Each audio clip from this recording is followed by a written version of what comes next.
UFC is back, and after 2 months without a pay-per-view, we finally got one, and it's a good one at that. 2 title fights at the top, a lot of good fights on it, no time to waste. Let's get into it. First fight of the night, we got Magomedov taking on Joe Pyfer. So Magomedov is 28-6-1, that is 4-2 in the UFC.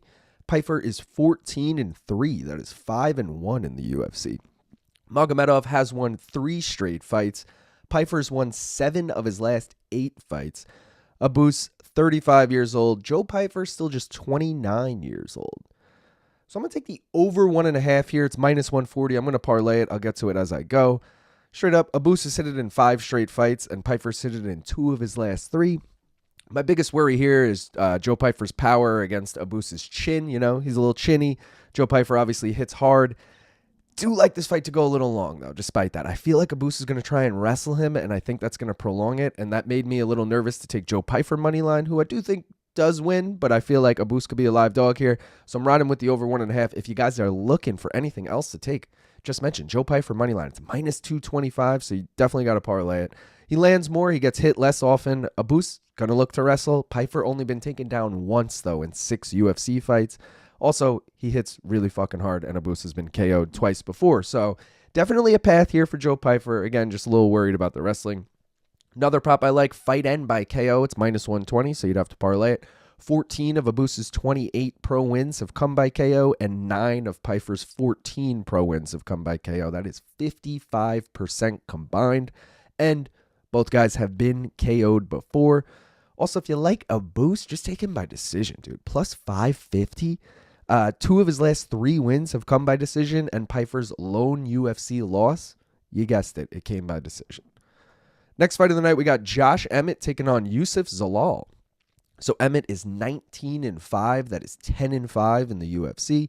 Zalal is 17-5-1, that is 7-3-1 in the UFC across 2 stints. Emmett has lost 3 of his last 4, but all 3 of those losses did come to top 5 guys, so not bad losses at all. Zalal is unbeaten in 8 straight fights. Half of those did not come in the UFC, but man's still on an 8-fight win streak. Josh Emmett, 40 years old. Youssef Zalal, still just 29 years old. I'm again going to take the over 1.5 here. It's -325, hefty price tag. Going to parlay it with the over 1.5 in Abus and Joe Pyfer. Those 2 together get me +124. I like that a lot. Emmett's hit the over 1.5 in 6 of his last 7, and Zalal has hit it in 8 of his 11 UFC fights. Is worth noting Zalal was hitting it all the time in his first UFC stint, not so much now in his second stint, but, you know, still 8 of his 11 UFC fights. We're going to ride with it. Josh Emmett, tough guy. Is Zalal going to choke him out? Maybe, maybe not. If you guys are looking for anything else to take, how about Youssef Zalal money line here? Hefty price tag, -415. They land roughly the same strikes per minute, but Emmett gets hit almost 3 times as often. Zalal's also taken down 8 of his 11 UFC opponents, and Emmett's takedown defense is less than 50%, so could definitely see Zalal getting him down here. If you want a little extra off the top, take Zalal by decision. It's -190, so you'd still have to parlay it. 4 of his 7 UFC wins have come by decision, and Emmett's last 2 losses have come by decision. The over 2.5, if you want a little extra off the top, is -250. Emmett's hit it in 5 of his last 7, and Zalal, same as the 1.5, has hit it in 8 of his 11 UFC fights. And last but not least, if you like Josh Emmett as the dog here, just take him by KO, dude. 4 of his 10 UFC wins have come by KO, including his last win. The only thing is Zalal's never been KO'd before. But you know Josh got that fuck you power. Should do a fuck you power parlay with Joe Pyfer and Josh Emmett, honestly. Next fight of the night, we got Jiri Prochazka taking on Khalil Rountree. So Prochazka is 31-5-1. That is 5-2 in the UFC. Rountree is 14-6 with 1 no contest. That is 10-6 with 1 no contest in the UFC. Jiri has alternated wins and losses in his last 5 fights. Khalil has won 6 of his last 7 fights. Jiri will be 33 later this month. Khalil already 35 years old. So for the 3rd straight fight, I'm going to take the over 1.5 here. It's -120. I'm parlaying it. I'll get to it as I go. Yuri's actually hit it in 5 of his last 6, and Khalil's hit it in 4 of his last 5. Didn't think the hit rate was that good. At the price tag of only -120, yeah, I'm going to be sweating it, but I actually like that a lot. They hit it most of the time. It's only minus 120. It's only a 1.5, not a 2.5. Yeah, I'll take that. I'll take that all day. If you guys are looking for anything else to take, strongly consider taking the dog here. Khalil Rountree money line, plus 150. He gets hit less often, and he mixes up his strikes really well. Yuri's been finished in 2 of his last 4, and Rountree hits hard. There's no real data to back this up, but I just feel like momentum is in Rountree's favor here. Maybe I'm wrong. Another prop I like, fight end by KO. You'd have to parlay it. It's a minus 250. 27 of Yuri's 31 pro wins have come by KO, and 9 of Rountree's 14 pro wins have come by KO. That is 80% combined. Also, both guys have been KO'd a combined 7 times before. Yes, 7. And last but not least, if you like Jiri, I get it. Parlay him money line, minus 170.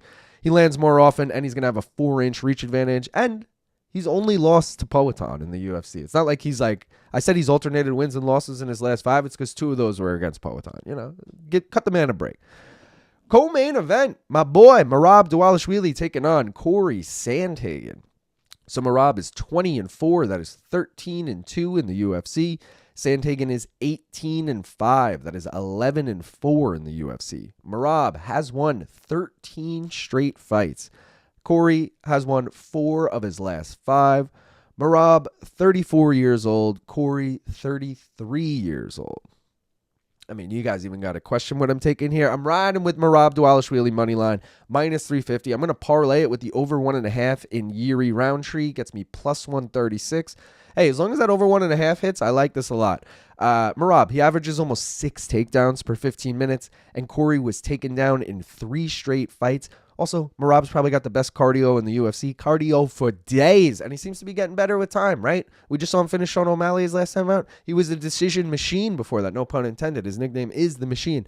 But yo, I just feel like maybe we're going to get like a finish in Merab now. I'm a little too scared to take an over or a decision with him, but those are my next props. So if you're looking for anything else to take, Merab by decision, minus 160. You'd have to parlay it. 15 of his 20 pro wins have come by decision, and Cory's last 3 losses have come by decision. So this one probably goes the distance. The over 4.5 is minus 310. Pretty fucking hefty price tag to go 22.5 minutes.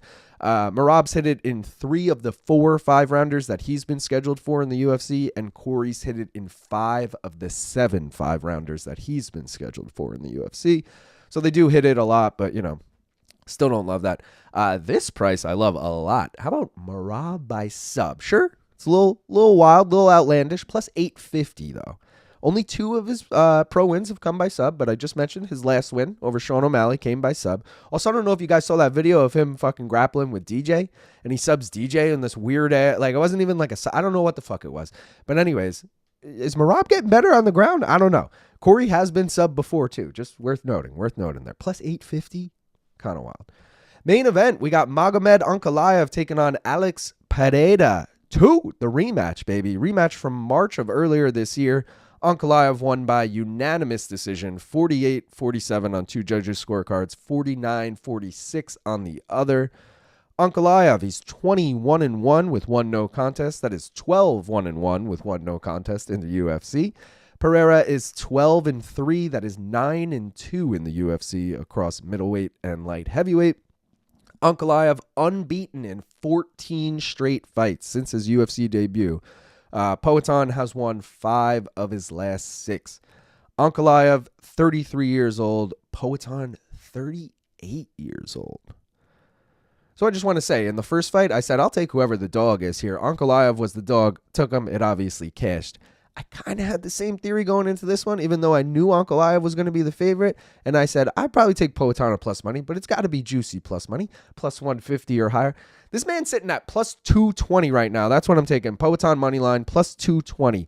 He lands more strikes per minute. He's going to have a 4-inch reach advantage, and he hits fucking hard. He came in a little injured in his first fight. If you guys listen to his interview on the BCX, go check it out. He literally said he was 40%. And I'm not talking Kamaru Usman versus Emil Mack. I came in 30%. No. I believe him when he says he was 40% because he's just bringing that up now, like 6 months down the road. He didn't bring that up immediately after. I don't know. Just feeling like I can root for Poatan for 5 rounds just to land 1 left hook. Like, I'll be excited for that. So I'm riding with that. Looking for anything else, take fight M by KOs, minus 115. You'd have to parlay it. 10 of Ankalaev's 20 pro wins have come by KO, and 10 of Poatan's 12 pro wins have come by KO. That is 63% combined. The over 2.5 is -220, kind of hefty. You'd have to parlay it. Ankalaev's hit it in 3 of his last 5, and Poetan's hit it in 2 straight. And Ankalaev by decision is +150. Half his pro wins have come by decision. I'm worth 100,000 like Woodrow. When a ball call me Wilson, going overboard at the Hilton.